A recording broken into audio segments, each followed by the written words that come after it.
How's it going, everyone? Today we're going to be taking a look at these Pewag Snow Tire Chains with studs and cam tensioners and how it fits on our 2021 Ford F-150.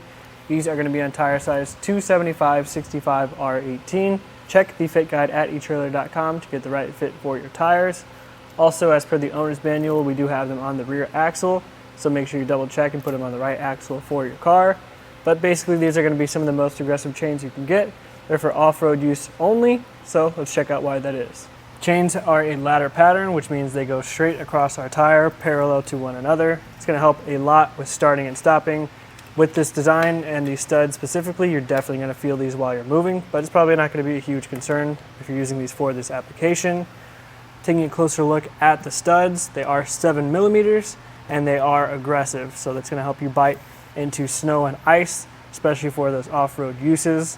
The chains are going to be made of a premium steel alloy, so they're going to be durable. They're going to hold up really well to rust and corrosion and long-term use. Cams, we have 3 on the front. We'll show you a little bit more about how they work on the install portion, but they basically just help us get that initial fit really snug on the tire. The chains do come 2 to a set in this pretty lightweight sort of plasticky bag. It's okay to get them in for the first time, but when you get those studs, they're going to start tearing holes in this before no time. So if you do get these chains, I would definitely recommend upgrading to something more sturdy and robust to keep them in. And that way you could also keep them lubed up or oiled up in the off season so that you get a little bit more use in the long term. But we also recommend picking up one of these rubber tensioners. We'll show you how this works in the install as well. Basically just going to help keep the chains in place while you're moving along. And on the subject of that install, it's not too terribly difficult. We will have to get down and underneath our tire or roll onto the chains if you choose to do it that way.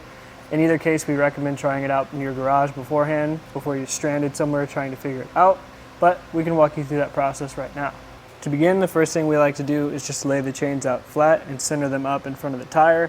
We want to make sure that nothing is caught up or twisted or tangled together. We want to make sure that these cams are on the side facing us and that they're not already turned, like the case is with this cam right here, because that will mess up the initial fit of the chains on your tire. And then we want to make sure they're facing the right way. To do that, we use these hoops at the end of each set of links. We want to make sure that this flat side is facing down or making contact with the tread of the tires. With the case of these chains, it's actually super easy to know, because obviously we don't want these studs facing inward on our tire. So the way we have them right now is the way we want them to be. From here, because everything's already centered up, I'm just going to grab where they intersect here in the back and slowly drape these over my tire. Because we do have those studs, I just want to take my time to make sure I'm not scratching up the inside of the wheel well or anything like that. We'll make sure that everything is even, front to back and side to side, and then we'll go make our first connection on the back side of our tire. All we need to do here is fit this hook into one of these loose links on this side.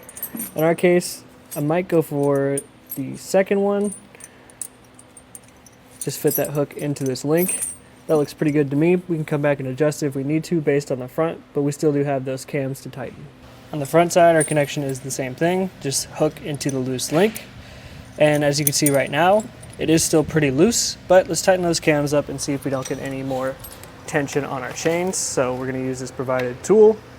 Just fit it in to our cams, rotate them counterclockwise. Start with that lower one. Move up to the top one, and on the side here.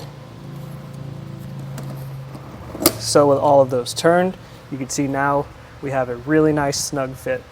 But we still recommend installing one of these rubber tensioners. You're going to do it hook side out, top to bottom and left to right, similar to how you would put a tire on or take it off.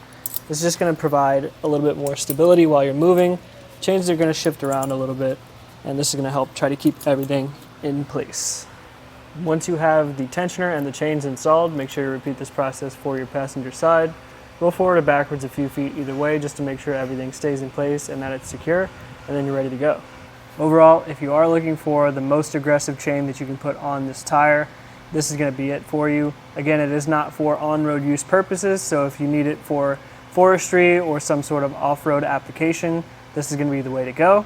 If you'd rather have something that you can use on-road but still get you about that most aggressive bite that you can get, you can check out some of Pewag's square link designs. Those are going to be a little bit bumpier, but they're going to get you that bite, and they're still going to be rated for on-road usage.